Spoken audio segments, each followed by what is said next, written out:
যে কোনো পুজো করতে গেলে প্রথম পুজোটাই হয় গণেশের নামে।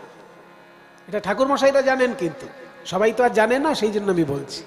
যে কোনো পুজো করতে গেলে প্রথম পুজোটা হয় গণেশের নামে। কেন না, গণেশের যখন মাথা কেটে ওই হাতির মাথা বসানো হয়েছিল, তখন গণেশের খুব মনটা খারাপ হয়ে গেছিল। মা দুর্গারও মন খারাপ হয়ে গেছিল যে আমার ছেলের এইরকম মাথা যদি থাকে তাহলে তো কেউ সম্মানই করবে না, দেবতার কিরকম মাথা।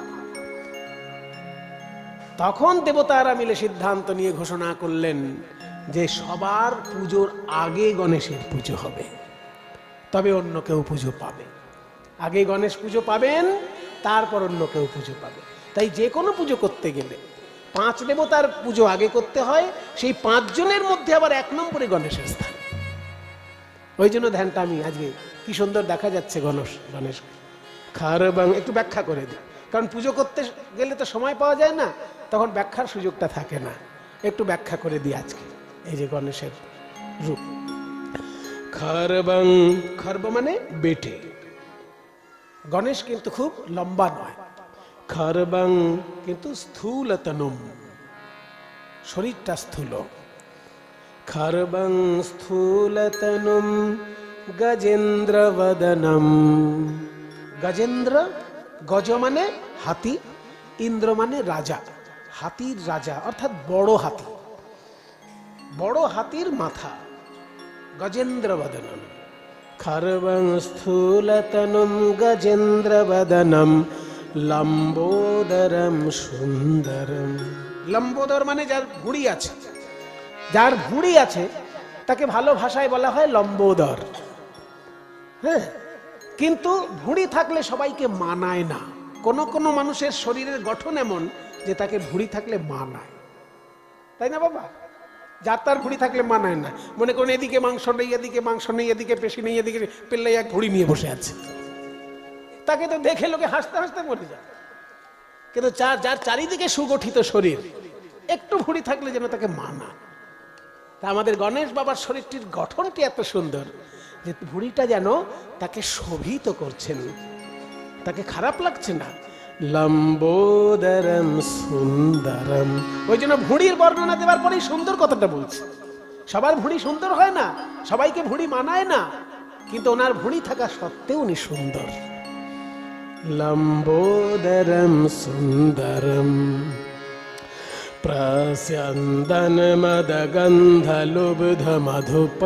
এগুলোর মানে কি, এগুলো সবাই বুঝবে না, আমি আজকে একটু বলে দিচ্ছি আপনাদেরকে। প্রস্যন্দন মদগন্ধ, হাতির মুখ থেকে এক রকমের লালা বেরোয়, সেই লালাটা কিন্তু সুগন্ধি লালা। লালা সাধারণত সুগন্ধি হয় না, কিন্তু হাতির লালায় একটা মাদকতা থাকে। হাতির লালাটা অদ্ভুত ধরনের লালা, যে হাতির লালার মধ্যে ওই মধুর মতন, মধু পান করলে যেমন একটা মাদকতা হয়, তেমনি হাতির লালার মধ্যেই একটা মাদকতা থাকে। তাই বলছে প্রস্যন্দন মদ।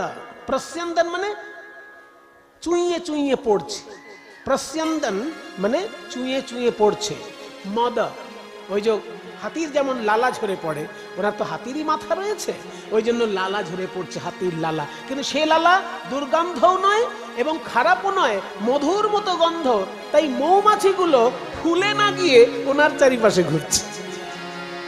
কি সুন্দর বর্ণনা, যে ফুলে মৌমাছি ঘরে ফুলের মধুর গন্ধে আকৃষ্ট হয়ে, আর সেই রকমই মাদকতা ওনার লালাতে আছে বলে মৌমাছিগুলো ফুল ছেড়ে দিয়ে গণেশের চারিপাশে ঘুরছে।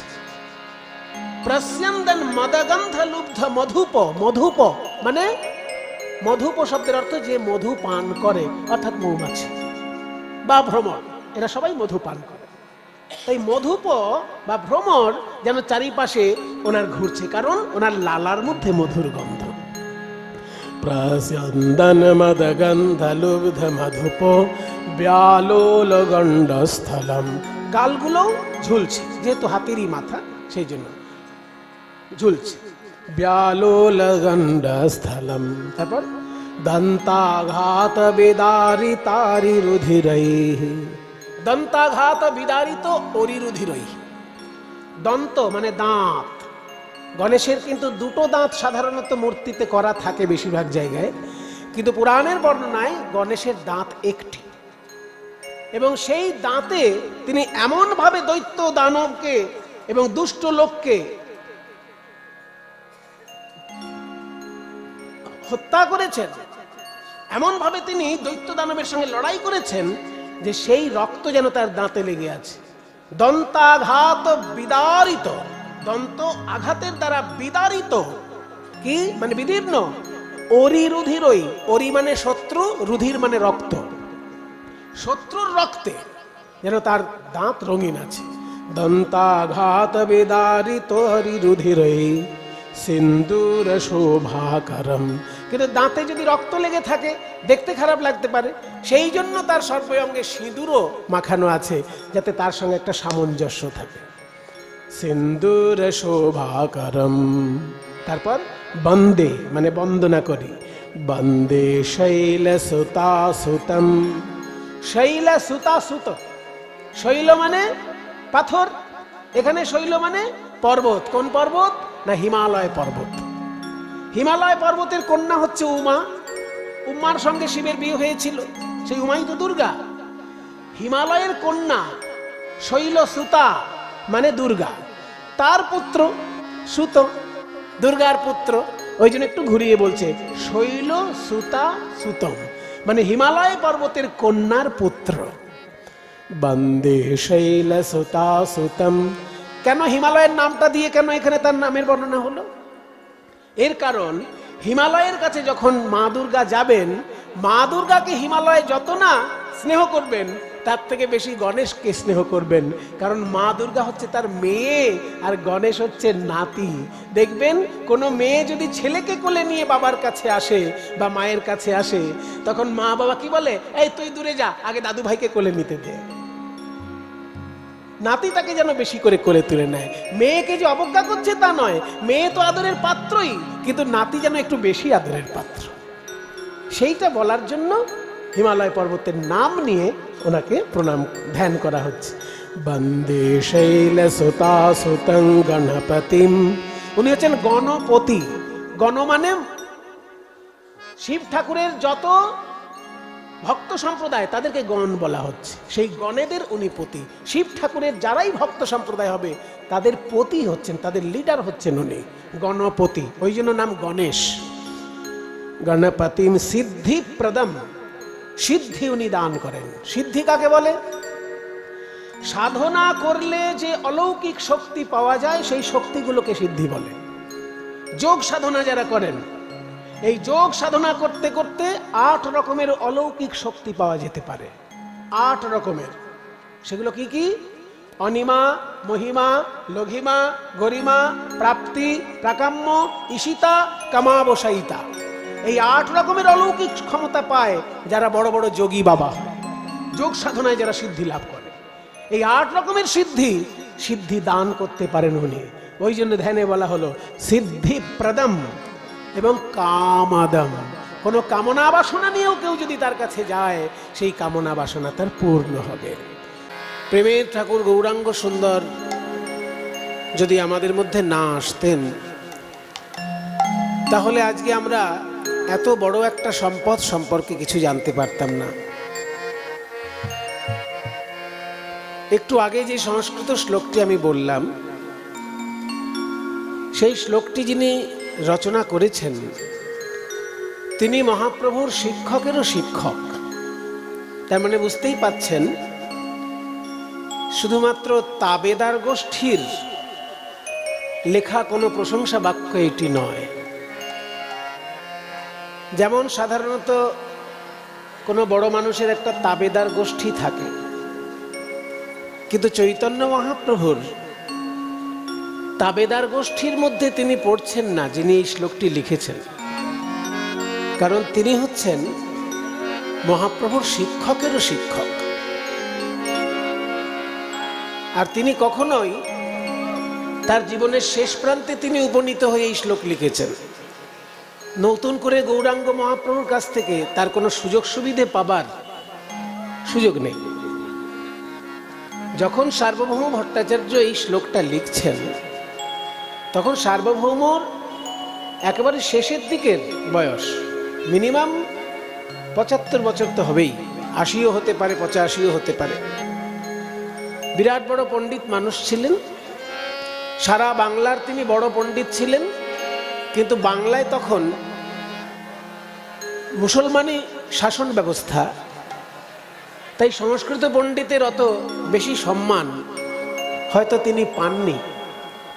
তাই তিনি পার্শ্ববর্তী হিন্দু রাজ্য উড়িষ্যার রাজার কাছে রাজ সম্মান পেয়ে সেইখানেই বাকি জীবনটা কাটিয়ে দিয়েছিলেন। যিনি মিথিলা থেকে বাংলার বুকে নিয়ে আসলেন শিক্ষার একটা কেন্দ্র, তার নাম হচ্ছে সার্বভৌম ভট্টাচার্য। তার আগে বাঙালি পণ্ডিতদের মিথিলায় গিয়ে ডিগ্রি নিয়ে আসতে হতো। মিথিলাটা হচ্ছে বর্তমানে বিহারের উত্তর প্রান্তে। কিন্তু সমস্ত বাঙালি পণ্ডিতকে সেইখানে যেতে হতো ডিগ্রি পাওয়ার জন্য। সেই ডিগ্রি দেওয়ার ব্যবস্থাটা তখন বাংলায় ছিল না।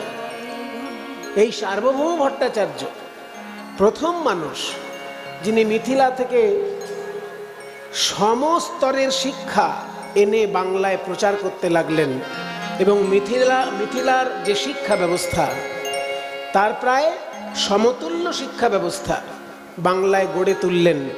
বাংলা থেকেই তখন তাদেরকে ডিগ্রি সার্টিফিকেট দেওয়া শুরু হয়ে গেল। সেই রকম বড় পণ্ডিত হচ্ছে সার্বভৌম ভট্টাচার্য, এবং তার ছাত্রের ছাত্র হচ্ছে নিমাই পণ্ডিত। তাই তিনি যখন গৌরাঙ্গ মহাপ্রভু সম্পর্কে একটি কথা বলছেন, তার বিরাট মূল্য। কারণ তিনি মহাপ্রভুর কিন্তু তাবেদার নন। প্রথম দিকে তো মহাপ্রভুকে তিনি ভগবান হিসেবে মানেনই। উড়িষ্যায় যারা যারা চৈতন্যদেবকে একটা সাধারণ মহাপুরুষ বলে মনে করেছিল, ভগবান নয় মহাপুরুষ বলে মনে করেছিল, তাদের মধ্যে ইনি ছিলেন, কিন্তু ভগবান হিসেবে চৈতন্যদেবকে মানতেন না। তারপরে তিনি চৈতন্যদেবের প্রভাব দেখে উপলব্ধি করতে বাধ্য হলেন যে ভগবৎ সত্তা এই স্বরূপের মধ্যে না থাকলে এইরকমভাবে পাণ্ডিত্যই বলুন আর এরকমভাবে উচ্চ ধ্যান ধারণাই বলুন সাধারণ কোনো মানুষের মধ্যে সম্ভব নয়। পরে সার্বভৌম ভট্টাচার্যের এটা উপলব্ধি হলো যে কৃষ্ণই নেমে এসেছেন গৌরাঙ্গ মহাপ্রভু রূপে। তো চৈতন্যদেব আমাদেরকে দিলেন কি দিলেন আমাদেরকে, সেইটা নিয়েই সার্বভৌম ভট্টাচার্য এই শ্লোকটা রচনা করেছেন। তিনি বলছেন, বৈরাগ্য বিদ্যা নিজ ভক্তি যোগম শিক্ষার্থমেকঃ পুরুষ পুরাণঃ শ্রী কৃষ্ণ চৈতন্য শরীরধারী কৃপাম্বুধির্যস্তমহং প্রপদ্যে। বলছে বৈরাগ্য বিদ্যা নিজ ভক্তি যোগম শিক্ষার্থম। মহাপ্রভু আমাদেরকে কাছে কেন এলেন? শিক্ষার্থম, শিক্ষা দেবার জন্য এলেন। তার মানে মূলত মহাপ্রভু শিক্ষক। তিনি রাধাকৃষ্ণের মিলিত তনু হন বা তিনি ভগবান হন, যেই হন, তার মূল লক্ষ্য কিন্তু শিক্ষা। যার জন্য চৈতন্য দেবের যে বলে যাওয়া 8টি শ্লোক, সেই বলে যাওয়া 8টি শ্লোককেও একসঙ্গে বলা হয় শিক্ষাষ্টকম। যারা একটু খোঁজ খবর রাখেন চৈতন্যদেব সম্পর্কে তারা জানেন যে মহাপ্রভু 8টি শ্লোক বলে গেছেন। সেই বলে যাওয়া 8টি শ্লোকের একসঙ্গে যে নামকরণ, সেই নামকরণটা হচ্ছে শিক্ষাষ্টকম, মানে শিক্ষা বিষয়ক 8টি শ্লোক। তবে সে শিক্ষা ওই ইতিহাস, ভূগোল, অঙ্ক, বিজ্ঞান এই চাকরি করার জন্য প্রস্তুত হওয়ার শিক্ষা নয়। সেই শিক্ষা হচ্ছে অমানুষ থেকে মানুষ হওয়ার শিক্ষা, মানুষ থেকে দেবতা হওয়ার শিক্ষা। আমরা যে শিক্ষা বিদ্যালয়ে পাই সেটা যে খারাপ জিনিস তা নয়, কিন্তু সেই শিক্ষা পুরোপুরিভাবে আমাদেরকে কিন্তু দেবতা বানিয়ে দিতে পারে না। হয়তো একটা অশিক্ষার যে অন্ধকারে আমরা ডুবে থাকি, সেই অশিক্ষা থেকে শিক্ষার আলো হয়তো দেখাতে পারে বিদ্যালয়, কিন্তু একটা মানুষকে দেবতা বানিয়ে দেবে এ দৌড় বিদ্যালয়ের আছে বলে আমার মনে হয় না। তাহলে রামকৃষ্ণদেব যখন পড়াশোনা কম করেছিলেন তিনি কি করে ভগবানের আসনে বসলেন? রবীন্দ্রনাথ ঠাকুর তো বিদ্যালয়ে খুব বেশি যাননি, কিন্তু তাকে নিয়ে এখন পর্যন্ত অজস্র গবেষণাপত্র হয়েই চলেছে। কাজেই বিদ্যালয় আমাদেরকে যে শিক্ষাটা দেয় সেটা খুবই মূল্যবান, কিন্তু ভারতীয় মুনি ঋষির আধ্যাত্মিক শিক্ষার সমতুল্য নয়, এইটা আমরা বলতেই পারি। যে বিদ্যালয় থেকে আমরা শিক্ষা পাই সে শিক্ষাটা কি পাই? অঙ্ক কিভাবে করতে হবে, ইংরেজিতে কিভাবে কথা বলতে হবে, ইতিহাস জানা, ভূগোল জানা, জীবন বিজ্ঞান জানা, ভৌত বিজ্ঞান জানা, কর্মশিক্ষা, শরীর শিক্ষা, এইগুলো হচ্ছে আমাদের বিদ্যালয়ের শিক্ষার বিষয়বস্তু। কিন্তু কই, সেখানে তো আলোচনা হলো না যে একজন অমানুষ যদি মানুষ হতে চায় তাকে কি কি দোষ বর্জন করতে হবে, কি কি গুণ অর্জন করতে হবে, কি কি দোষ বর্জন করতে হবে আর কি কি গুণ অর্জন করতে হবে, এটা তো আমাদের কোনো পাঠ্যপুস্তকের মধ্যে আমি আজ অব্দি দেখতে পাইনি। সেই ছোটবেলায় কিছু কিছু চাণক্য শ্লোকের ক্লাস 7-এ যখন সংস্কৃত নেওয়া হয়েছিল তখন দু একটা চাণক্য শ্লোকে হয়তো কিছু শিক্ষার বিষয় ছিল, কিন্তু তা ছাড়া আপনি আর কোথায় পাবেন? যদি শ্রীমদ্ ভগবদ গীতা জীবনে না পড়েন তাহলে তো এই জিনিসটা আপনি জানতেই পারবেন না যে আমাদের বর্জন কি কি করতে হবে। যেগুলো নিয়ে আমরা জন্মাই সেগুলো আমরা পাশবিক বৈশিষ্ট্য নিয়ে জন্মাই, সেই পাশবিক বৈশিষ্ট্য থেকে আমরা মানুষটা কবে হব? যেদিন পাশবিক বৈশিষ্ট্যগুলো আমরা ত্যাগ করতে পারবো। পাশবিক বৈশিষ্ট্য কি কি? পাশবিক বা জৈবিক বলতে পারেন, জৈবিক বৈশিষ্ট্য নিয়ে আমরা জন্মাই বা পাশবিক বৈশিষ্ট্য নিয়ে জন্মাই। সেগুলো কি? সেগুলো হচ্ছে আহার, নিদ্রা, ভয়, মৈথুন, খাওয়া দাওয়া, ভালো করে ঘুমোনো, স্বামী স্ত্রীর মিলন, আর কোনো জায়গায় ভয় পেয়ে যাওয়া। এই চারটি হচ্ছে পশুর স্বভাব।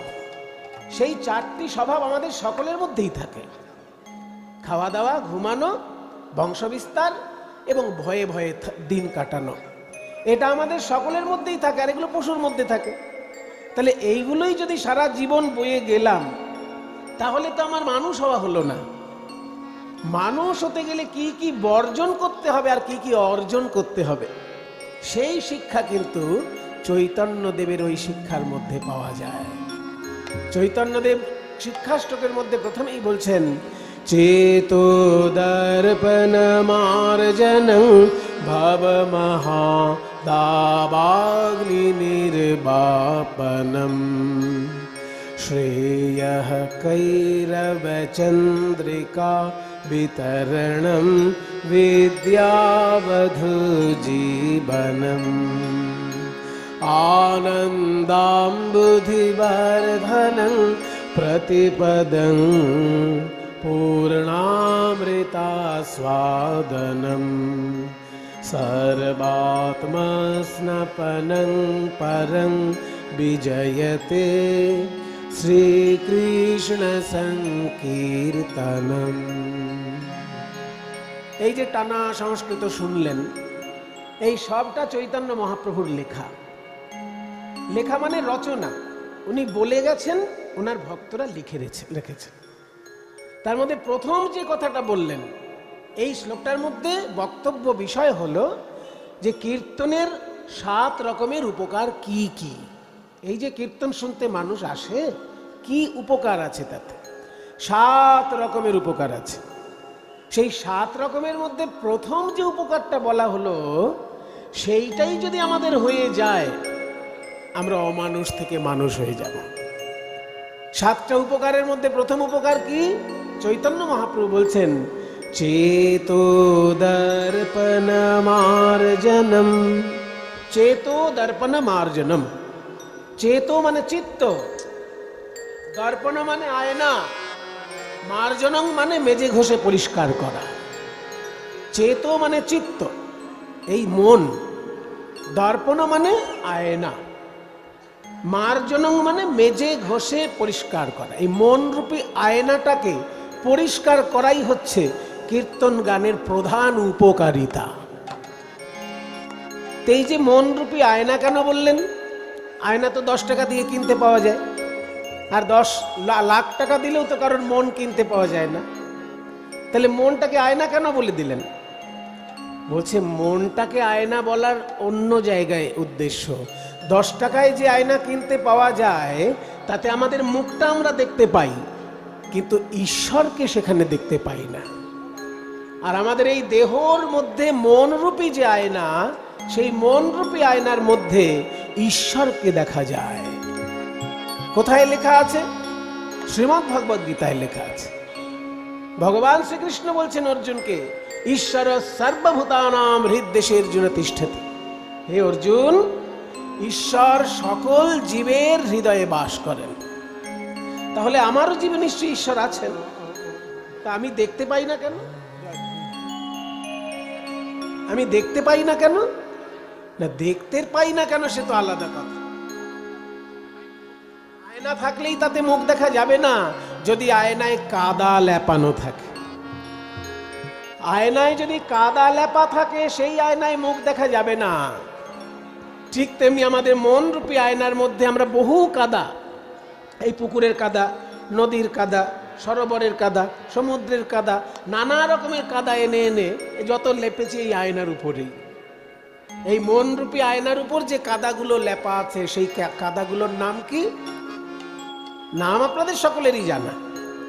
কাম, ক্রোধ, লোভ, মোহ, মদ, মাৎসর্য। এই যে কামনা বাসনা, এই যে রাগ, এই যে লোভ, এইগুলো হচ্ছে আমাদের এক একটা কাদা এই মন রূপী আয়নার উপর লেপা আছে। এই জন্য এই মন রূপী আয়নায় আমরা ঈশ্বর দেখতে পাই না। তাহলে কি করব? ওই যে আয়নায় যদি কাদা লেগে যায়, সেই আয়নায় যদি কেউ ডিটারজেন্ট পাউডার ছড়িয়ে দেয় আর তারপর একটু জল দিয়ে দেয়, অমনি আয়নাটা ঝকঝকে পরিষ্কার হয়ে যায়। ঠিক তেমনি আমাদের মন রূপী আয়নায় এই সংকীর্তন রূপী ডিটারজেন্ট পাউডার, এটাই হচ্ছে মাজন।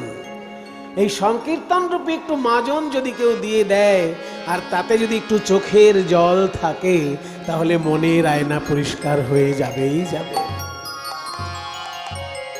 দয়া দিয়ে হবে গো মোর জীবন ধুতে,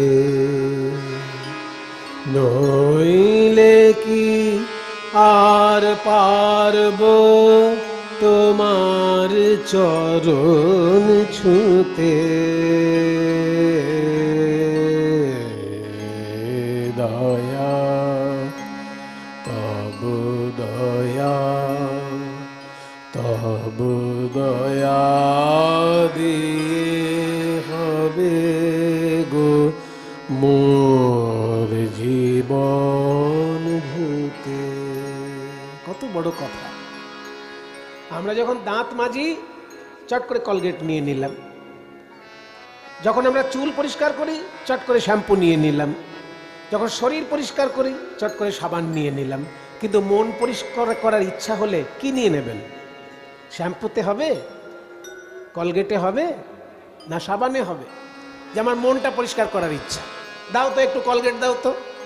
কোথায় ঘষবেন কলগেট নিয়ে? ব্রাশও আছে, কলগেটও আছে, মনের উপর তো ঘষতে পারবেন না। ওই জন্য কীর্তন চাই। আর কীর্তন গানের মধ্যে ভগবানের দয়া একদম ঝরে ঝরে পড়ছে। কবিগুরু রবীন্দ্রনাথ বলছেন, দয়া দিয়ে হবে গো মোর জীবন ধুতে। আমার এই জীবনটাকে ধুয়ে দাও, তুমি ধুয়ে দাও, স্নান করিয়ে দাও। বাচ্চা ছেলে কখনো স্নান করতে চায় না, শুধু ধুলো কাদা ঘাটতে চায়, মায়েরা জোর করে স্নান করায়। ঠিক তেমনি আমি খুব কাদা ঘাটতে ভালোবাসি। আমার কাম ভালো লাগে, আমার ক্রোধ ভালো লাগে, আমার লোভ ভালো লাগে, আমার মোহ ভালো লাগে, মাৎসর্য ভালো লাগে, সব ভালো লাগে। আমার সব রকমের কাদা ঘাটতেই আমার ভালো লাগে। কিন্তু তুমি তো আমার মা, ওই যে দুর্গা রূপে 10 হাতে দাঁড়িয়ে রয়েছ, তুমি যদি আমাকে স্নান করিয়ে কোলে তুলে না নাও, তাহলে আমি তোমার কাছে আসব? তোমার ছেলেকে তো লোকে বদনাম করবে আর তোমারও বদনাম করবে। মায়েরা একটু ছাড় দিয়ে দেয়। কখনো ছেলেটা স্কুলে থাকে সারাক্ষণ, স্কুলের মাস্টার মশাইদের সবসময় বকা খায়, যাক বাড়িতে আজকে রবিবারের ছুটিতে ছেলেটা এসছে, একটু কাদা ঘাটুক। স্কুলে তো আর কাদা ঘাটতে পারে না, মাস্টার মশাইদের বকা খায় স্কুলে। এখানে একটু রবিবারের ছুটিতে এসছে, একটু কাদা ঘাটুক, ছাড় দেয়। কিন্তু কতক্ষণ ঘাটবে? 24 ঘন্টা কি ঘাটতে দেবে? 1 ঘন্টা, 2 ঘন্টা, 5 ঘন্টা ঘাটো। 5 ঘন্টা কাদা ঘাটা হয়ে গেলেই তখন মায়ের চিন্তা হয় এইবার আমাকে স্নান করিয়ে কোলে তুলে নিতে হবে। সারাক্ষণ তো কাদার মধ্যে ছেলেকে রেখে দিতে পারবে না মা। তখন মা নিজেই সেই ছেলেটাকে কোলে করে কাদা পরিষ্কার করিয়ে স্নান করাবে। তাই কবিগুরু বলছেন যে আমার এই জীবনটা তোমার দয়া দিয়ে একটু স্নান করিয়ে দাও না। তোমার চরণে আমরা সকলে সমবেত হয়েছি, একটু তোমার দয়ার জল দিয়ে আমাদের এই জীবনটাকে স্নান করিয়ে দাও। ভগবান বলছেন যে হঠাৎ আজকে দয়া নিয়ে স্নান করতে এলে, এই শুভ বুদ্ধির উদয় হলো কি করে তোমার? ভালোই তো কাদা ঘাটাঘাটি করে মেতেছিলে, থাকো না কাদা নিয়ে। কাদার মধ্যেও তো একটা মজা আছে রে বাবা।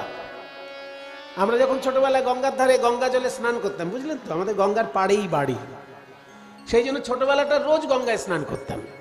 ও পুণ্য টুণ্য কি হবে ওইসব ভেবে করতাম না। বাড়িতে জলের অসুবিধা ছিল, গঙ্গায় রোজ স্নান করতাম।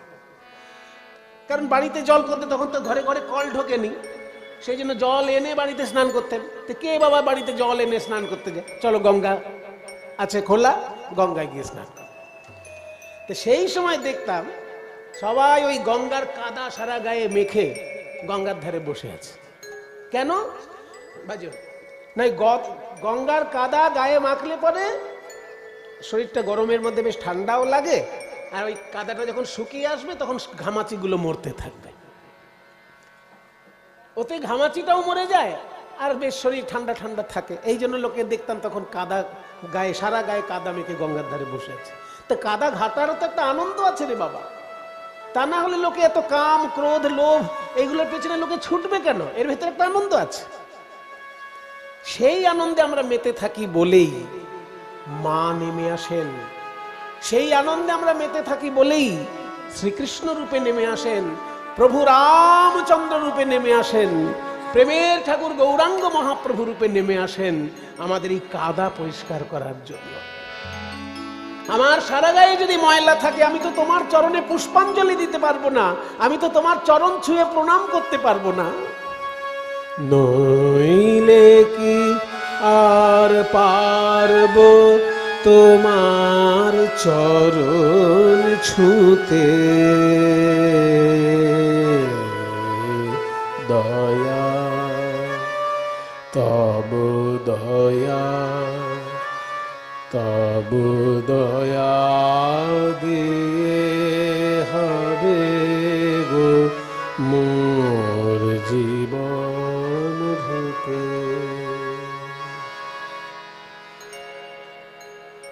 বলছে এতদিন তো তোমার এই চৈতন্য হয়নি, আজকে এই চৈতন্য হলো কেন? আজকে এই চৈতন্য হলো তোমায় দিতে পূজার ডালি বেরিয়ে পড়ে সকল কালি, তোমায় দিতে পূজার ডালি। ভগবানের কাজ কিন্তু করতে যাবেন না যারা যারা আজ পর্যন্ত ঠাকুর ঘরে ঢোকেননি। ঠাকুর ঘর বানিয়ে দিয়েছেন, ও গিন্নি ঢুকবে। কিছু কিছু কর্তা এরকম থাকে বাবা, দুতলা বাড়ি বানিয়ে দিয়ে ঠাকুর ঘর একটা বানিয়ে দিল, কর্তা নিজে ঠাকুর ঘরে খুব একটা যেতে পছন্দ করে না, ওই গিন্নি যাবে ধূপকাঠি দেখিয়ে চলে আসবে। সেই সব কর্তাদের বলছি যে যারা পয়সা খরচা করে ঠাকুর ঘর বানান কিন্তু ঠাকুর ঘরে ঢোকেন না, তারা দয়া করে আর ঢুকবেন না। এতদিন যখন ঢোকেননি তা বাকি জীবনটা দয়া করে আর ঢুকবেন না। কেন বলুন তো? যদি একবার ঢুকে পড়েছেন, কখনো 5 মিনিট বসে পড়েছেন ঠাকুরের সামনে, তাহলে কিন্তু আপনি অমানুষ থেকে মানুষ হয়ে যাবেন। যেমন আছে চলুক না জীবনটা, কি দরকার অমানুষ থেকে মানুষ হবার? কি দরকার মানুষ থেকে দেবতা হওয়ার? কোনো দরকার আছে? যেমন চলছে চলুক না। যদি উন্নতি না চান, যদি অমানুষ থেকে মানুষ না হতে চান, যদি মানুষ থেকে দেবতা হতে না চান, তাহলে দয়া করে ঠাকুর ঘরে ঢুকবেন না। কারণ ঠাকুর ঘরে ঢুকলেই কিন্তু আপনার ভিতরে চেতনা চলে আসতে পারে। আমি জীবনে কি কি অন্যায় করেছি, জীবনে কাকে কাকে ঠকিয়েছি, এইগুলো কিন্তু পরপর মনে পড়ে যেতে পারে, সাবধান। আর ওই মনে পড়ে যাওয়াটাই ভক্তি। আমি যদি জীবনে কাউকে ঠকিয়ে থাকি, সেটা যদি ঠাকুরের সামনে বসলে আমার মনে পড়ে যায়, তাহলে জানবেন আমার হৃদয়ে ঠিক ভক্তি উদয় হয়েছে। ওটাই আপনার লাভ।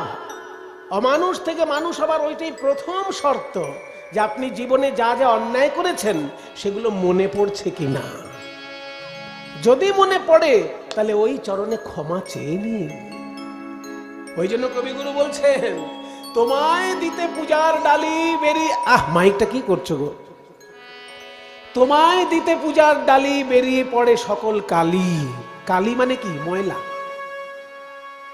তোমার চরণে পুজো করতে গিয়ে দেখছি আমার বুকের ভিতরে যে ময়লাগুলো ছিল সেগুলো যেন বাইরে চলে আসছে।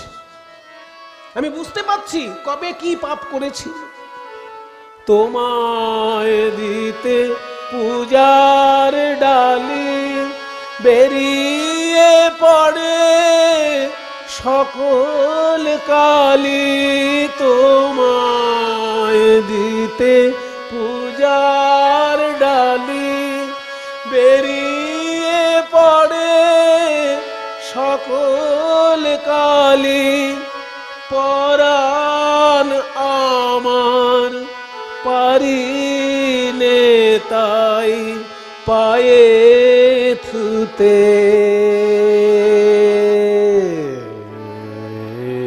দয়া। কঠিন সঙ্গীত, ওইখান থেকে গলাটাকে এখানে নিয়ে চলে আসতে হবে। পায়ে থুতে দয়া আনতে হবে। এলো না ও চলবে না, শিখতে হবে। শেখো, গুরু ধরে গান শেখো, না শিখলে হবে কি করে?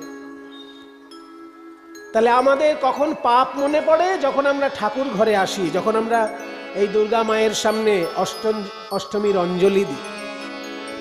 ঠাকুরের সামনে অঞ্জলি দিলে, ঠাকুরের সামনে আহ্নিক করলে, ঠাকুরের সামনে প্রণাম করলে আমাদের ভিতরের কালোগুলো সব বাইরে চলে আসে। ওই জন্য জানতে পারলাম যে আমি অনেক ভুল করেছি, আমার অনেক পাপ আছে, আমার গায়ে অনেক কাদা আছে। তুমি একটু ধুয়ে দিয়ে যাও, স্নান করিয়ে দিয়ে যাও, তোমার দয়ারূপী জল দিয়ে একটু স্নান করিয়ে দাও। বাহ, খুব জ্ঞান হয়েছে তোমার দেখছি। কীর্তনের আসরে এসে একেবারে সাধু সেজে গেলে।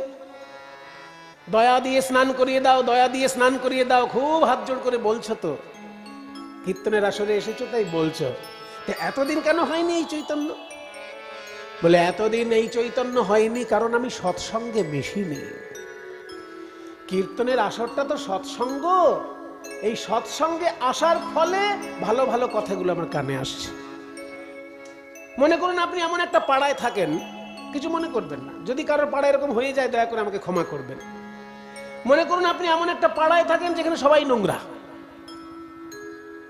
সকালবেলা উঠে কোনোদিন দাঁত মাজে না, কোনোদিন স্নান করে না, কোনোদিন পরিষ্কার পরিচ্ছন্নতার কোনো আলোচনা করে না, জামা কাপড় জীবনে কাচে না। এরকম একটা ময়লা জায়গায় হয়তো আপনি থাকেন। পাড়ার সবাই নোংরা, ওদের দেখা দেখি আপনিও নোংরা। তো সবাই যদি নোংরা হয়, সেখানে একজন যদি নোংরা হয় কিছুই যায় আসে না। কিন্তু আপনি এমন একটা পাড়ায় গেলেন সেখানে সবাই পরিষ্কার পরিচ্ছন্ন থাকে আর আপনি একা নোংরা থাকেন, তখন গাটা ঘিনঘিন করবে না? তখন দেখবেন রাস্তায় বেরোতেই লজ্জা লাগবে। আপনার বহুদিনের অভ্যাস আছে, দাঁত মাজে অভ্যাস নেই, পরিষ্কার পরিচ্ছন্ন থাকা অভ্যাস নেই, যেহেতু ময়লা পাড়ায় ছিলেন।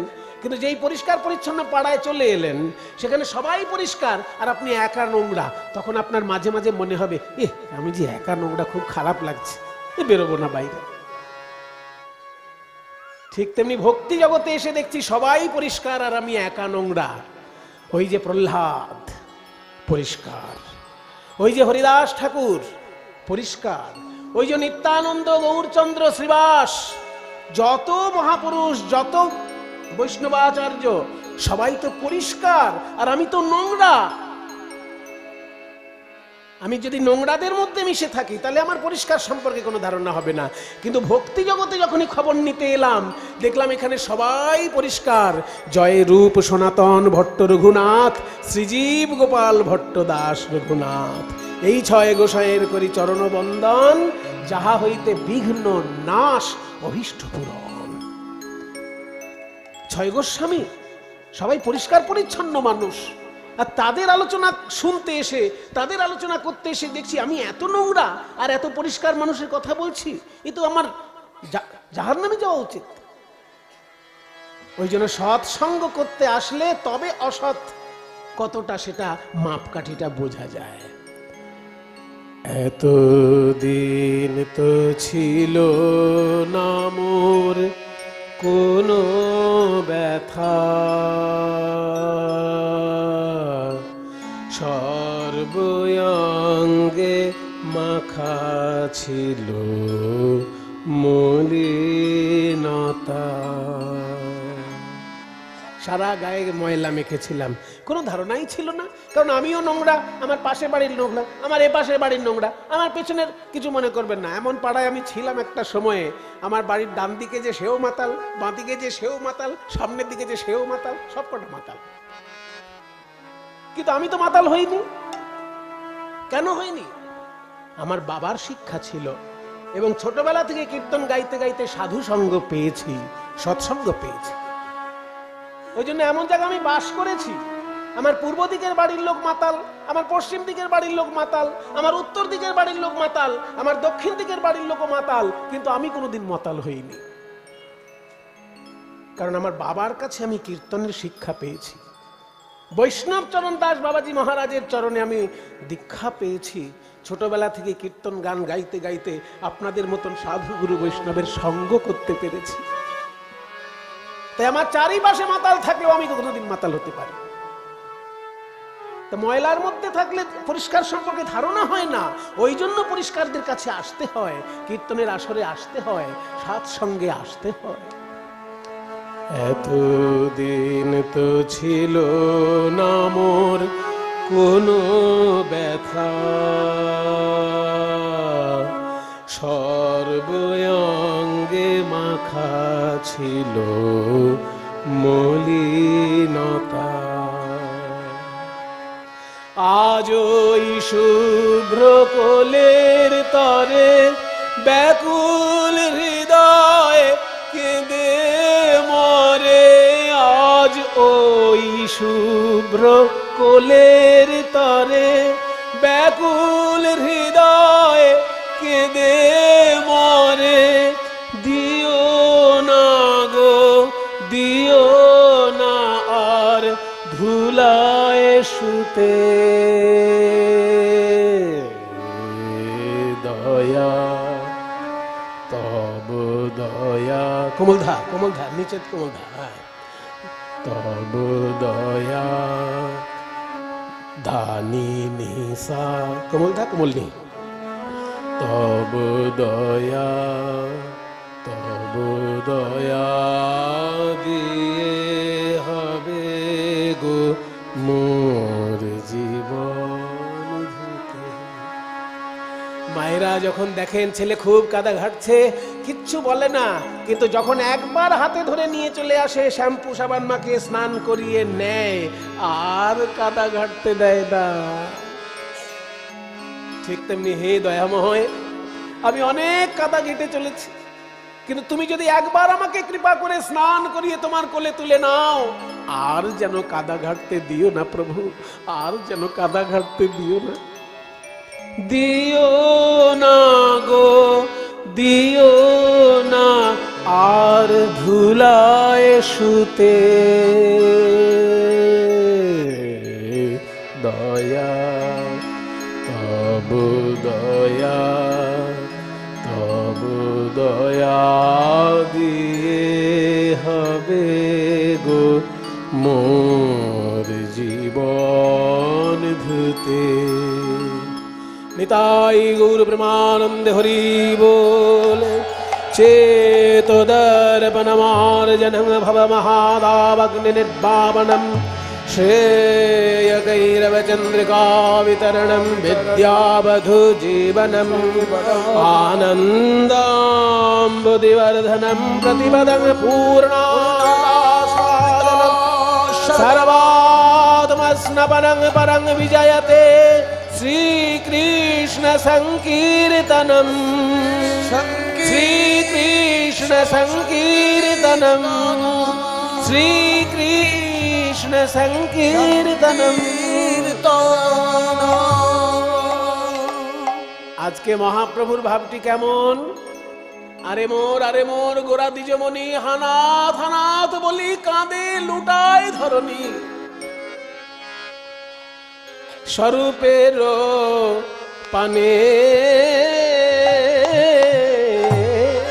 স্বরূপের পানে স্বরূপের পানে চাহি কহয়ে প্রভু আমার আজ কহয়ে বচন। বলে স্বরূপের পানে স্বরূপের পানে চাহি কহয়ে প্রভু কহয়ে বচন। কোথা মোর প্রাণনাথ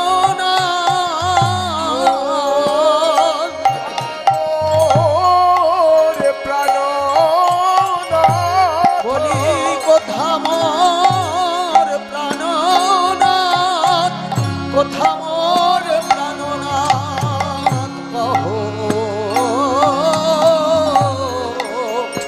কহো না বলে দাও বলে দাও জানো যদি আমায় বলে দাও বলে দাও জানো যদি আমায় বলে দাও বলে দাও জানো যদি আমি কোথায় গেলে কৃষ্ণ পাবো জানো যদি আমি কোথায় গেলে কৃষ্ণ পাবো জানো যদি আমি কোথায় গেলে কৃষ্ণ পাবো জানো যদি আমি কোথায় গেলে কৃষ্ণ পাবো জানো যদি আমি কোথায় গেলে কৃষ্ণ পাবো জানো যদি আমায় বলে দাও বলে দাও কোথা মোর প্রাণনাথ কোথা মোর প্রাণনাথ কহো না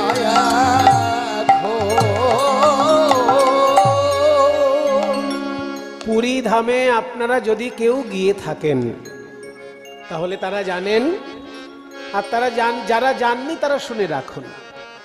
সমুদ্রের ধার থেকে জগন্নাথের মন্দিরে যেতে যে রাস্তাটা আছে, সমুদ্রের ধার থেকে শুরু করে জগন্নাথের মন্দির পর্যন্ত যে রাস্তাটা, সেই রাস্তাটা সমুদ্রের ধারে একটা শ্মশান আছে, স্বর্গদ্বার শ্মশান তার নাম। ওই স্বর্গদ্বার শ্মশানের থেকে রাস্তাটা শুরু হয়, একদম জগন্নাথের মন্দিরের সামনে গিয়ে শেষ হয়। তো সেই রাস্তাটারই ডান দিকে, মানে স্বর্গদ্বার থেকে আসতে গেলে ডান দিকে, আর পুরীর মন্দির থেকে যেতে গেলে বাঁ দিকে পড়ে। সেই রাস্তায় একটা মন্দির আছে রাধাকান্ত মঠ, আর সেই রাধাকান্ত মঠের আরেক নাম গম্ভীরা মঠ। গম্ভীরা মানে গোপন ঘর।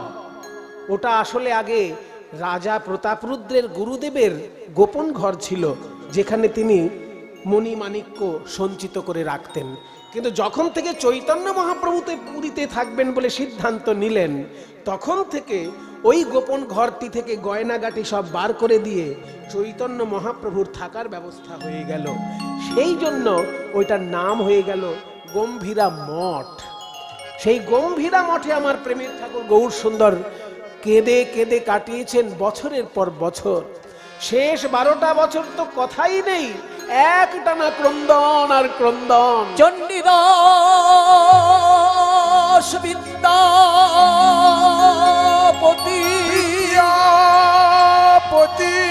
রায়ের নাটক গীতি করুণা মৃত শ্রীগীত গোবিন্দ স্বরূপ রামানন্দ সনে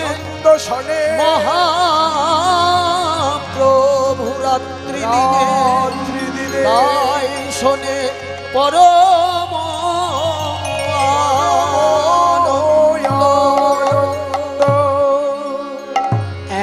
100 বছর ধরে যেভাবে রাধারানী কেঁদেছিলেন, সেই কান্না সাধারণ মানুষ ভুলে গিয়েছিল। সাধারণ প্রেমিকার সঙ্গে রাধারানীকে মানুষ এক করে তুলনা করার চেষ্টা করছিল। গৌরাঙ্গ মহাপ্রভু এসে দেখালেন যে রাস্তাঘাটের প্রেমিকা আর বৃন্দাবনের রাধারানী এক জিনিস নয়। রাস্তাঘাটের প্রেমিকা হচ্ছে রক্তহাড় মাংস দিয়ে তৈরি মানুষের শরীর, আর বৃন্দাবনের রাধারানী হচ্ছেন সচ্চিদানন্দ দিয়ে তৈরি ভগবৎ শরীর। যে তত্ত্ব দিয়ে ভগবান তৈরি হয় সেই তত্ত্বটার নাম হলো সৎ চিত আনন্দ, সচ্চিদানন্দ। সেই সচ্চিদানন্দময় রাধারানী সেই প্রেমিকার সঙ্গে অলিগলি প্রেমিকাকে এক করে ফেলো না। এইটা বোঝানোর জন্য এমন ভাবে শ্রী রাধারানী 100 বছর ধরে বৃন্দাবনে মাটিতে কেঁদেছিলেন, ঠিক সেইভাবে গৌরাঙ্গ মহাপ্রভু পুরীধামের মাটিতে শেষ 12টা বছর শুধু ক্রন্দন আর ক্রন্দন। মহাপ্রভুর ক্রন্দন দেখে লোকে নতুন করে উপলব্ধি করলো যে রাধারানী তাহলে এইভাবে কাঁদতেন। এ তো সাধারণ কোনো মানুষের কাঁদা সম্ভব নয় এইভাবে। কাঁদিয়া রজনী পোহায় পোহায় গো, কাঁদিয়া রজনী পোহায়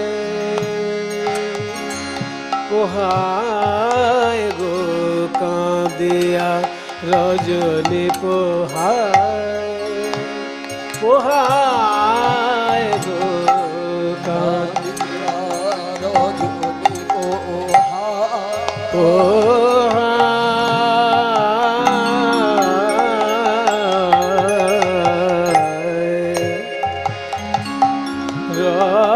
রজনী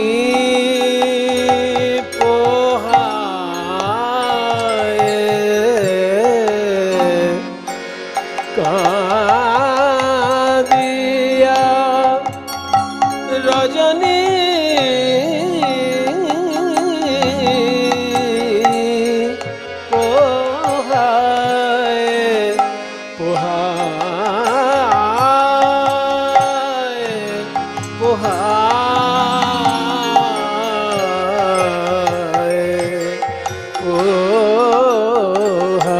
রজনী পোহায় গো, কাঁদিয়া রজনী পোহায় পোহায় গো, কাঁদিয়া রজনী পোহায়। স্বরূপের গলায় ধরি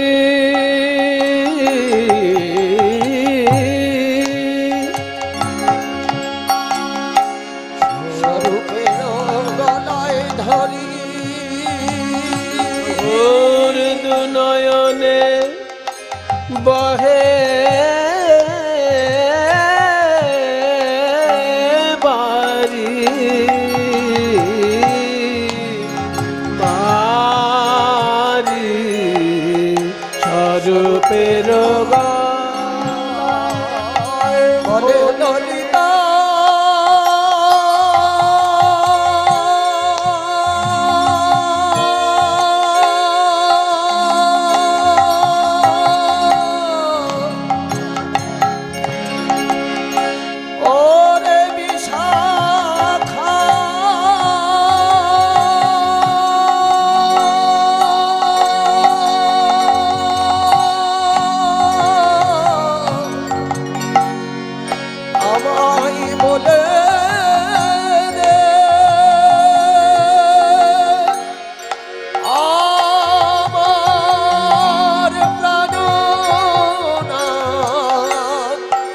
প্রাণনাথ কেন এলো না,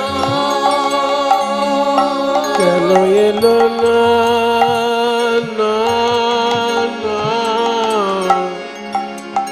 কেন এলো না,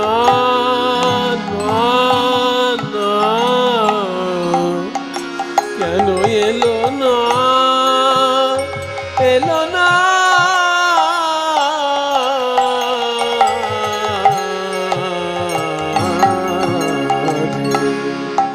রইল না কেন শ্যামরায় শ্যামরায় গো কাঁদিয়া রজনী পোহায় গো কাঁদিয়া রজনী পোহায় রজনী পোহায় রজনী পোহায় রজনী পোহায়।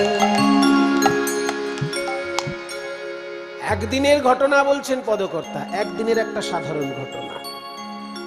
একটা সাধারণ লোক সকালবেলায় ঘুম থেকে ওঠে, তাড়াতাড়ি সমুদ্রের ধারে চলে যায়, মুখ টুক ধুয়ে স্নান টান করে চলে আসে বাড়িতে, খাওয়া দাওয়া করে কর্মে চলে যায়।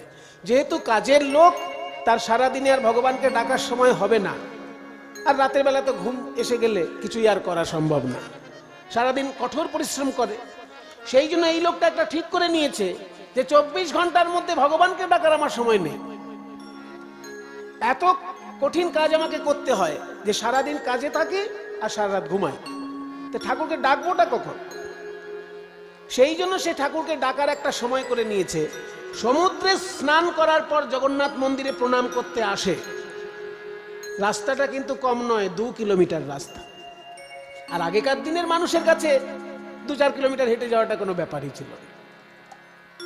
সেই 2 কিলোমিটার রাস্তা যখন সে হেঁটে আসে জগন্নাথ মন্দিরে প্রণাম করতে, ওই রাস্তায় কিন্তু কারোর সঙ্গে দেখা হলে সে গল্প করে না, ওই রাস্তায় সে ঠাকুরের নাম করতে করতে যায়।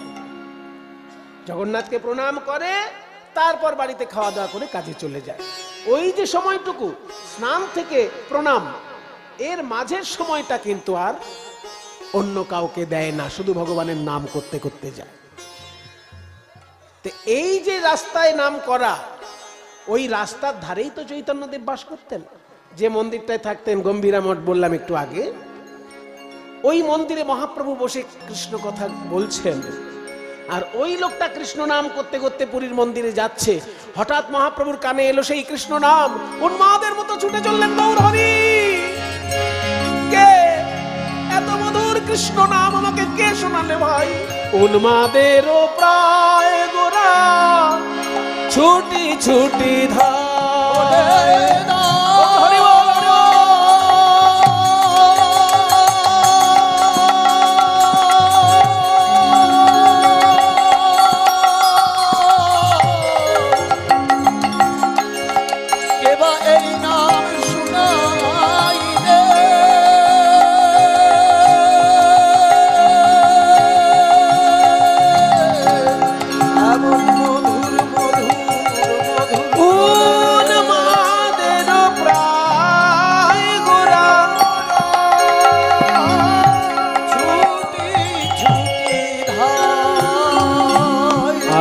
যে করে গোবিন্দ নাম ধরে তার পায়, যে করে গোবিন্দ নাম ধরে তার পায়।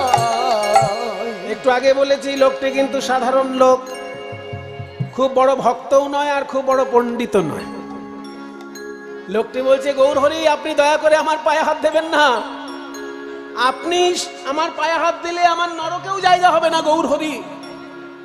কারণ আমি লোকের মুখে শুনেছি যিনি কৃষ্ণ তিনিই জগন্নাথ, আর তিনিই বর্তমানে আপনি মানুষ রূপে আমাদের পরিধামে বিচরণ করছেন।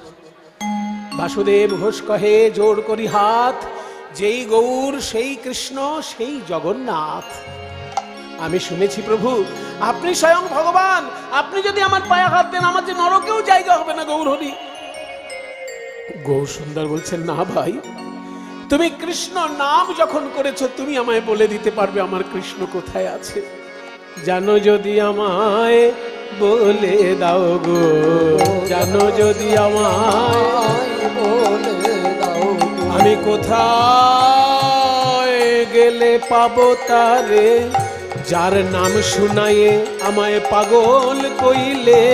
কোথায় গেলে পাবো তারে, শুনাই আমায় পাগল কইলে। কোথায় গেলে পাবো তারে, জানো যদি আমায় বলে দাও গো।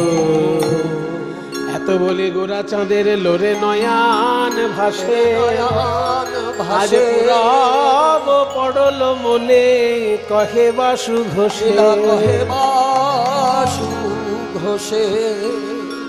বাসুদেব ঘোষ বলছে, আমি বলতে পারি কেন মহাপ্রভু ওরকম সাধারণ লোকের পায়ে হাত দিয়ে কাঁদছে। কেন কাঁদছে জানো?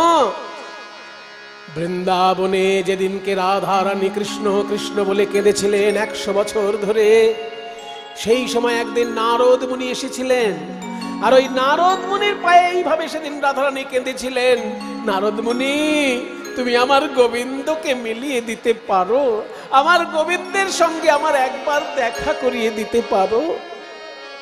তখন নারদ বলেছিল, রাধে তোমার সঙ্গে যদি গোবিন্দের মিলন ঘটাতে না পারি তবে আমার নাম নারদ নয়, তুমি কৃষ্ণ নাম করো, আমি চললাম তোমার গোবিন্দকে মিলন ঘটানোর জন্য ব্যবস্থা করতে। তাই নারদ মুনির ব্যবস্থাপনায় সেই সময় প্রভাস তীর্থে রাধা গোবিন্দের মিলন হয়েছিল। আজকে সেই কথা গৌরহরির মনে পড়েছে, তাই গৌরহরি নিজে রাধা ভাবে কৃষ্ণ বলে কাঁদছেন, আর ওই যে লোকটি কৃষ্ণ নাম করছেন তাকে নারদ মুনি মনে করছেন।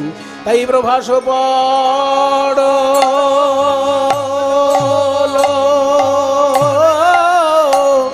কহে বাসু, কহে বাসু, কহে বাসু ঘোষে রে, আহা মরিয়া মরি রে, কহে বাসু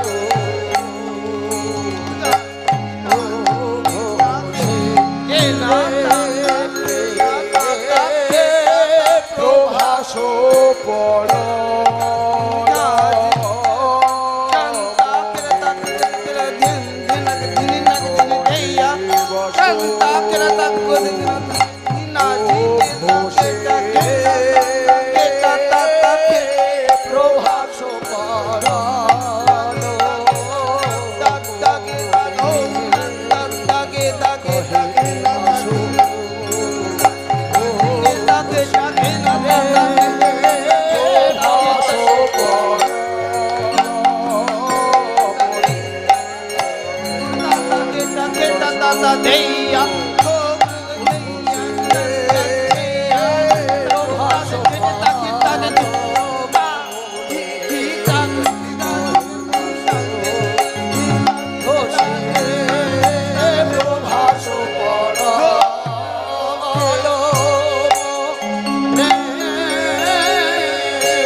কেটা তেরে গে নাগে ঝাক কেটা ঝাক তিনি কি গাউনি ঝাইয়া কেটা দিনে তা কেটা গে নাগে দিনা কিনি ঝাক গুড় তিনি তিনি তা কেটা তারো ভাষো তা তিনি তা কেটা তিনি তা তেরে কেটা গে নাগে গে না ধাত ধাত ধেরে কেটা ধাত ধেরে কেটা তারাত দিনে তা কেটা ঝাত ধেরে কেটা তক ধেরে কেটা দাগি ধেরে কেটা তক ধেরে কেটা দাগি ধেরে কেটা ঝা দাগি ধেরে কেটা ঝা ঝা आ दागी तेरे कर झा दागी तेरे कर झा दागी तेरे कर झा आ दागी तेरे कर झा दागी तेरे कर झा दागी तेरे कर धात धात तेरे केटा धात तेरे केटा दादा दिन केटा झा तेरे कर दागी तेरे कर झा दागी तेरे कर झा दागी तेरे कर झा आ दागी तेरे कर झा दागी तेरे कर झा दागी तेरे कर झा आ दागी तेरे कर झा दागी तेरे कर झा दागी तेरे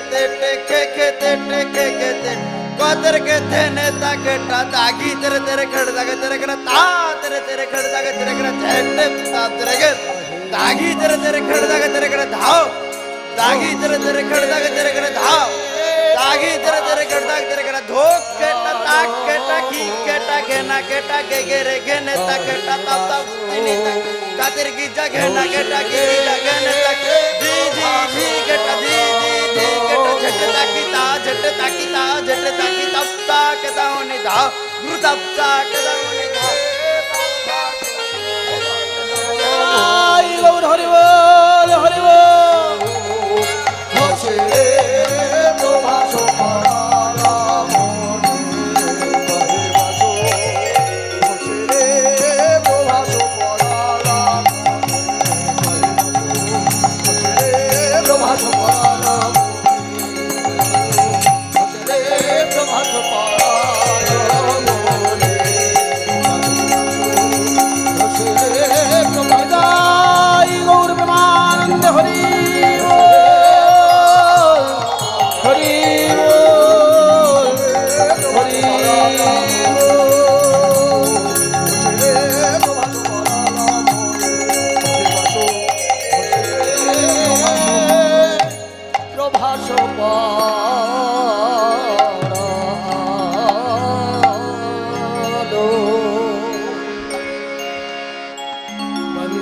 नंद ब्रज स्त्रीणां पादरेणुम् अभीक्ष्णशः यासामरि कथोदिगितं पुनति भुवनत्रयम् वन्दे नंद ब्रज स्त्रीणां पादरेणुम् अभीक्ष्णशः यासामरि कथोदिगितं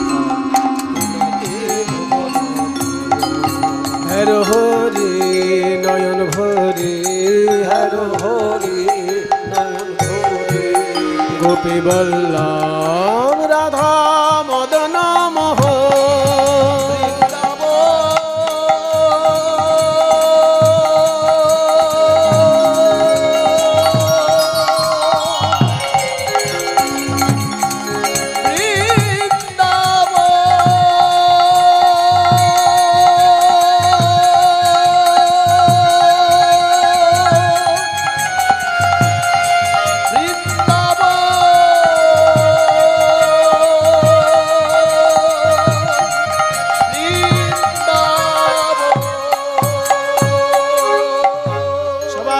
वृंदावन धाम की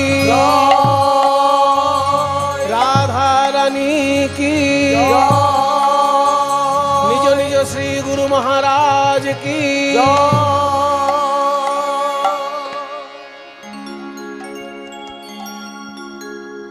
मधुमय श्री वृंदावन বৃন্দাবন ধামে আজকে বিরহে রাধারানী ক্রন্দন। কোনদিন বলছেন সখী আমি মরিব মরিব সখী নিশ্চয় মরিব, কানু হেন গুণনিধি কারি দিয়ে যাব।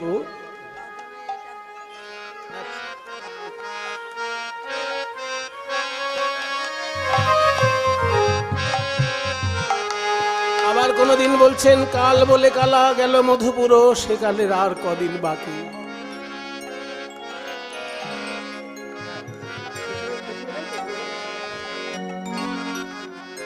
কিন্তু আজকে রাধারানী কথা বলে কাঁদতে পাচ্ছেন না।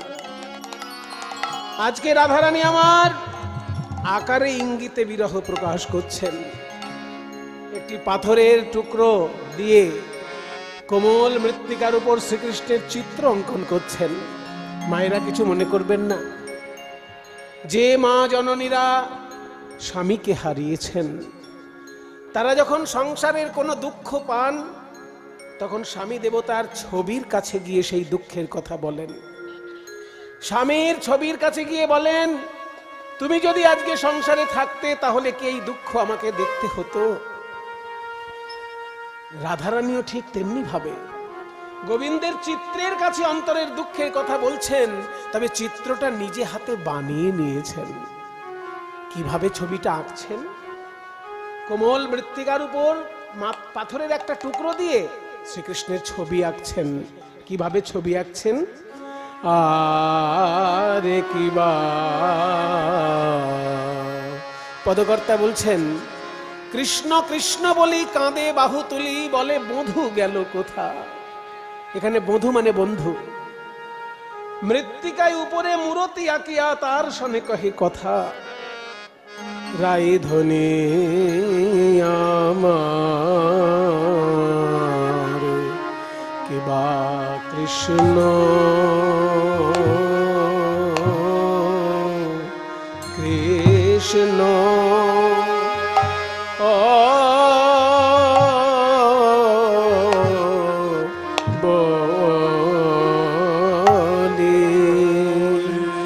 কৃষ্ণ বলি কাঁদে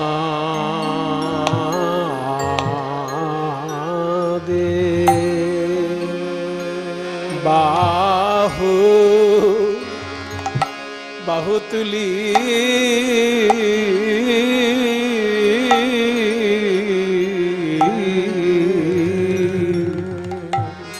বলে আমার প্রাণবধূ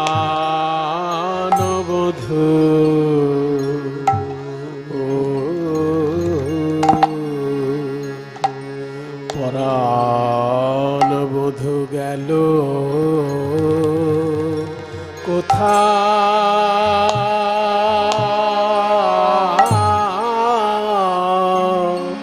সখীরে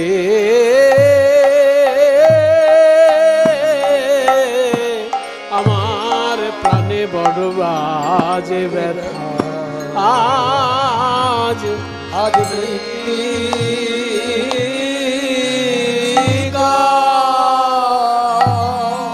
মৃত্তিকায় উপরে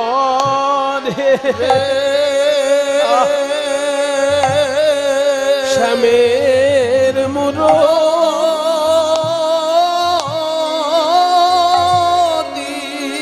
শ্যামের মূরতি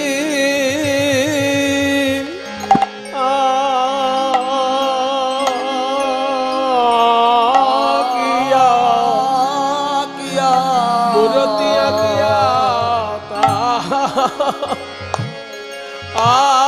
আরো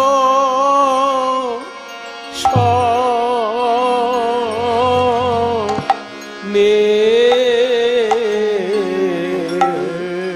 তার শনে কহে কথা,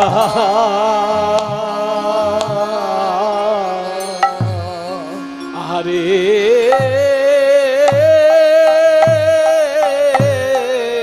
রাই ধনির কত নয়ন্তর ব্যথা, আজ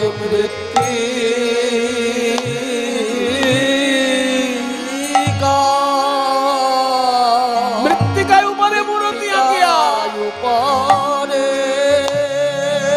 প্রাণ গোবিন্দের মূর্তি অঙ্কন করে রাই ধনী বলে পরাণ বধূ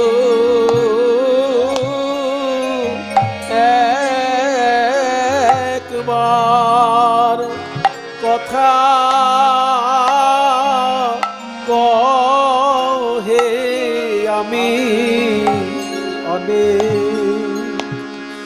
অনেক দিন তো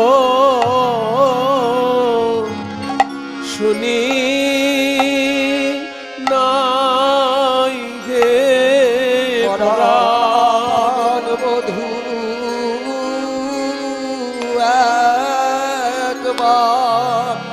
একবার কথা কও হে আমি অনেক দিন তো শুনে নাই পরাণ বধূ বলো বলো একবার কথা বলো তোমার কথা তো কথার কথা নয় কথার কথা তোমার কথা হলো হৃদয় জুড়ানো কথা জুড়ানো কথা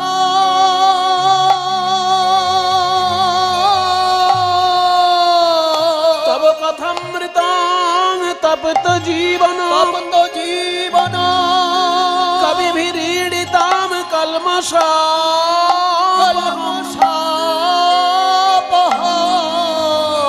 শ্রবণ মঙ্গলম শ্রীমদাত ভুবি গৃণন্তি তে ভুরিদা জনাঃ। তোমার কথা শুনলে পরে মানুষের মঙ্গল হয়। ও মায়েরা, কারোর কথা শুধু শুনলে মঙ্গল হয় কি? কথা শুনে যদি কেউ কাজ করে তবে তো মঙ্গল হয়। মনে করুন কোনো মাস্টারমশাই বললেন ছাত্রকে যে রাত জেগে পড়, পরীক্ষায় ভালো ফল হবে। এবার ছাত্র যদি শুধু সেটা শোনে আর পড়াশোনা না করে, তার পরীক্ষায় ফল ভালো হবে? হবে না তো। কিন্তু হরি বলো হরি বলো হরি বলো ভাই, এটা শুনে কেউ যদি হরি নাও বলে তার শুনলেই মঙ্গল হয়ে যায়। তাই তোমার কথা হলো শ্রবণ মঙ্গলম, শ্রবণ মঙ্গল শুনলেই মঙ্গল হয়। আর যদি কেউ মেনে চলে তাহলে একদিন তোমার চরণ পায়। চরণ এই চাঁদ মুখের মধুর বাণী আমি অনেক দিন তো শুনি না। পরনাথ বলো বলো একবার সেই মধুর কথা বলো বধূ। আমি অনেক দিন তো শুনি নাই হে পরাণ বধূ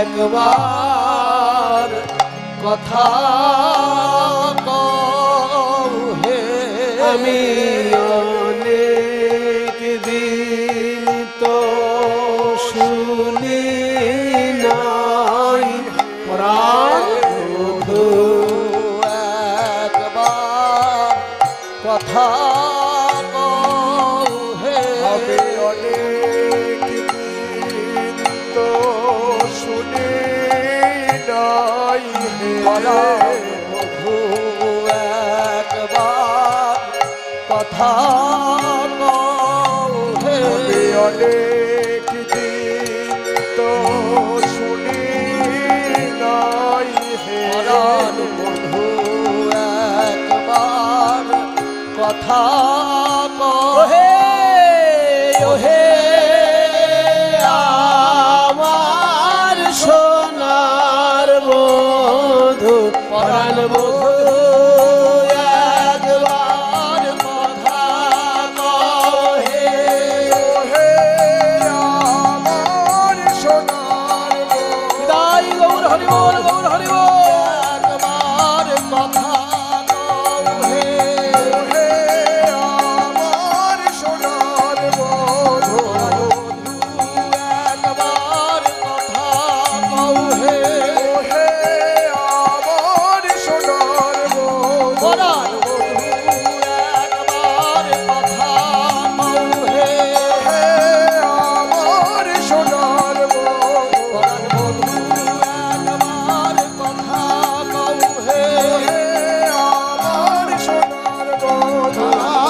তেরে ধাক তেরে ধাক তেরে ধাক তেরে ধাক তেরে ধাক তেরে আহা তেরে ধাক তেরে ধাক তেরে ধাক তেরে ধাক তেরে ধাক একবারে কথা তেরে ধাক তেরে ধাক তেরে ধাক তেরে ধাক তেরে ধাক তেরে ধাক তেরে ধাক তেরে গেরে ধাক তেরে ধাক তেরে ধাক তেরে ধাক তেরে ধাক তেরে ধাক তেরে ধাক তেরে ধাক তেরে ধাক তেরে ধাক মধু একবার কথা কও হে আমার সোনার বধূ মধু একবার কথা কও হে আমার সোনার বধূ পরাণ বধূ একবার কথা কও হে আমার সোনার বধূ পরাণ বধূ একবার কথা কও হে আমার সোনার বধূ বধূ একবার কথা কও হে আমার সোনার পরাণ বধূ একবার কথা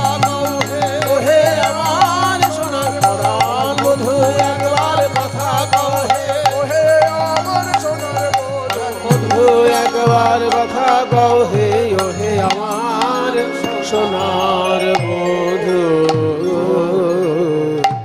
কৃষ্ণ কৃষ্ণ কৃষ্ণ বলি কাঁদে বাহু তুলি বলে বধূ গেল কোথায় গেল কোথা আজ মৃত্তিকায় উপরে মূর্তি আঁকিয়া তার সনে তার সনে কহে কথা তা গোবিন্দের যে ছবিটা আঁকবে কোথা থেকে শুরু করবে? বদন মণ্ডল না চরণ কমল? শ্রীকৃষ্ণের মুখটা আঁকা শুরু করবে না চরণটা আঁকা শুরু করবে? শ্রীকৃষ্ণের মুখটা তো খুবই সুন্দর, কিন্তু আমরা পুষ্পাঞ্জলি কোথায় দিই? চরণ। তাই ভক্তের কাছে দুটোই তো মূল্যবান। রাধারানী বদন আঁকতে গেলেন, পারলেন না। চরণ আঁকতে গেলেন, তাও পারলেন না। বদনও আঁকা হলো না, চরণও আঁকা হলো না। এবার এই যে কোমর থেকে আঁকা শুরু করলেন। কিবা আঁকিয়া সে কোটি পরাইল ধটি কত না যতনে প্যারি হরি আমার আঁকিয়া সে কোটি পরাইল ধটি কত না যতনে প্যারি আঁকিয়া সে কোটি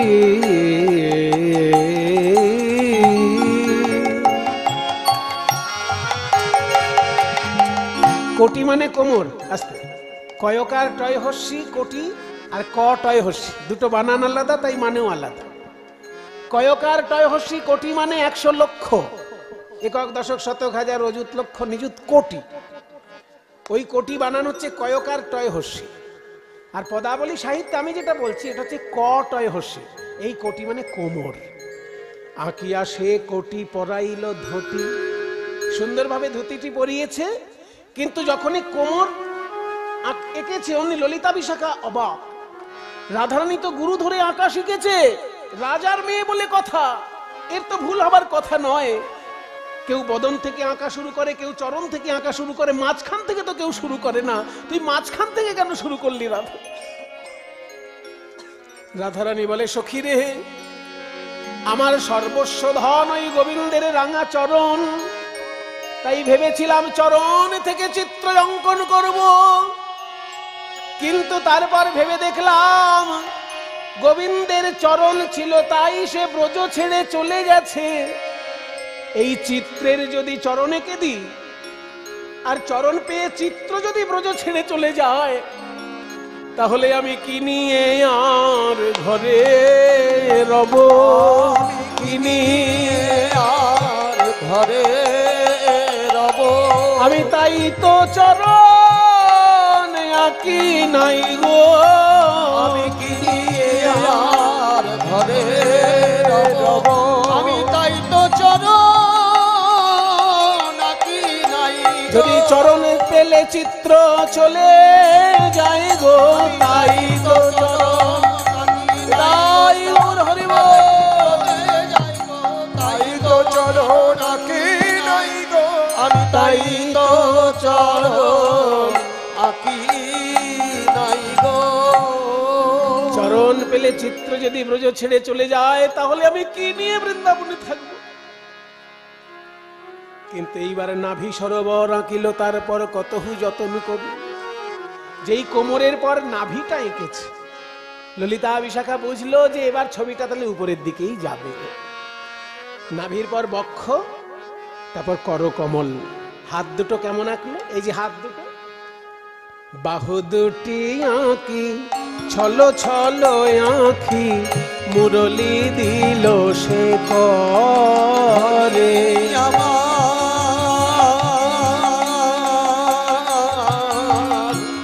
বাহু দুটি মায়ের একটু উলুধ্বনি দাও। ছলো ছলো আঁখি মুরলি দিল সে করে। ধনে আমার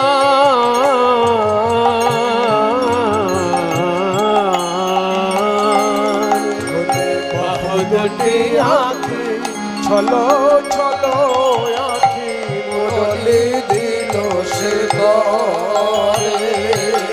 এবার তেমন করে বাঁশি বাজাও, এবার তেমন করে বাঁশি বাজা। আর দেখা দাও বা না দাও, তেমন করে বাঁশি বাজাও। তুমি আর দেখা ও হে প্রাণনা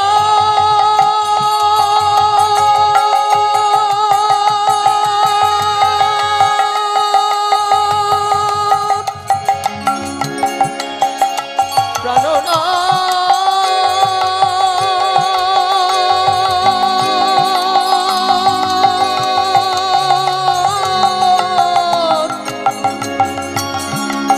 একবার মধুর তানে বাজাও বাঁশি।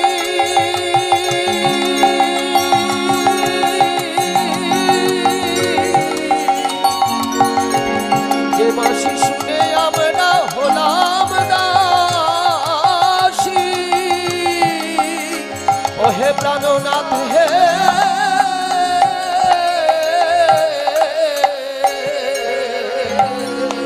এবার কুম্ভকণ্ঠ কিবা অপরূপ শোভা বদন আঁকিল পরে।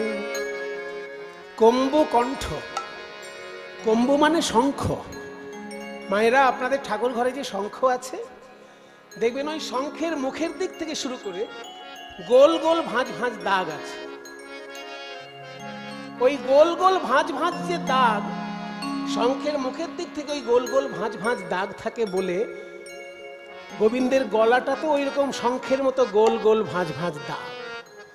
তাই গোবিন্দের গলায় কে বলা হয় কুম্ভকণ্ঠ, মানে শঙ্খের মতো কণ্ঠ। কুম্ভকণ্ঠ কিবা অপরূপ শোভা বদন আঁকিল পরে। এবার বদন আঁকার পর সেই বদনে বদন দিয়ে কথা বলছেন। বদন আঁকিয়া শ্যামের বদন আঁকিয়া, মুখে মুখ দিয়া তার সনে কহে কথা।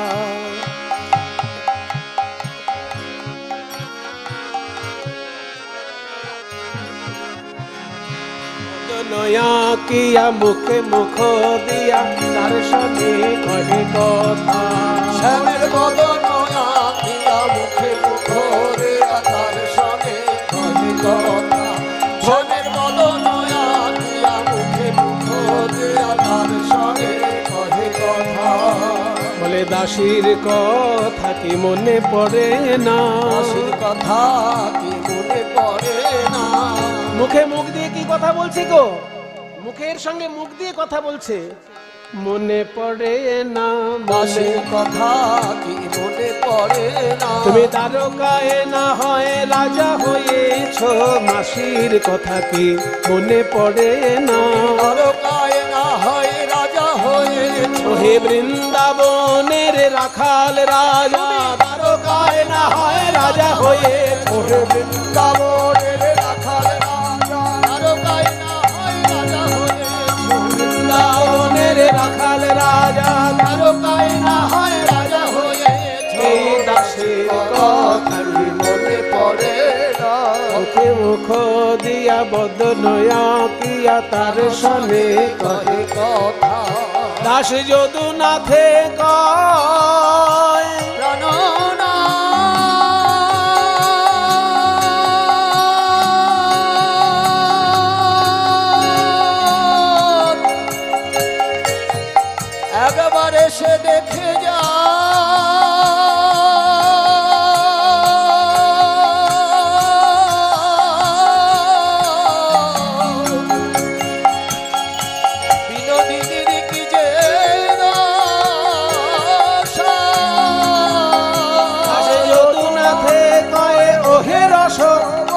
আসিয়া দেখো হে ঠায় আসিয়া দেখো হে দেখে যাও হে যাও হে একবার এসে দেখে যাও হে একবারে সে দেখে যাও হে তোমার প্রেমময়ীর কি যে দশা একবার এসে দেখে যাও হে মময়ীর কি যে দশা বলতে হিয়া ফেটে যায় দশা বলতে হিয়া ফেটে যায় দশা বলতে হিয়া ফেটে যায় একবারে সে দেখে লাশ যদুনাথে কয় ওহে রসময় আসিয়া দেখো হে তা আসিয়া দেখো হে